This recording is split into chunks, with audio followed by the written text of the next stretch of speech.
ఓం నమో భగవతే రుద్రాయ. జూలై 10, 2025 మనకి ఆషాఢ పౌర్ణమి, వ్యాస పౌర్ణమి, గురు పౌర్ణమి అంటారు. ఈ యొక్క గురు పౌర్ణమి మనకి ఈసారి గురువారం నాడు వచ్చింది. కాబట్టి మీరు దత్తాత్రేయ స్వామిని ఖచ్చితంగా ఆరాధించండి. దత్త చరిత్రను మీరు పారాయణం చేయండి. అలా చేసినట్లయితే మీరు అనుకున్నటువంటి పనులన్నీ కూడా ఖచ్చితంగా పూర్తవుతాయి.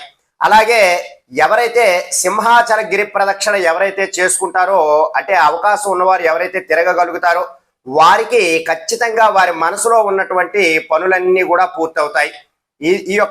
ఈ గిరి ప్రదక్షిణ అనేటటువంటిది చాలా శక్తివంతమైనటువంటి పరిహారం. అంటే ఆచరించగలిగే వారు ఆచరించడానికి ప్రయత్నం చేయండి.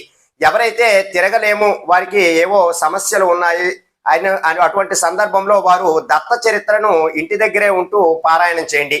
వారికి కూడా అనుకున్న పనులన్నీ కూడా ఖచ్చితంగా పూర్తవుతాయి. కాబట్టి ఈ యొక్క గురు పౌర్ణమి లేదా వ్యాస పౌర్ణమి నాడు ఈ పరిహారాలు ఆచరించడానికి ప్రయత్నం చేయండి.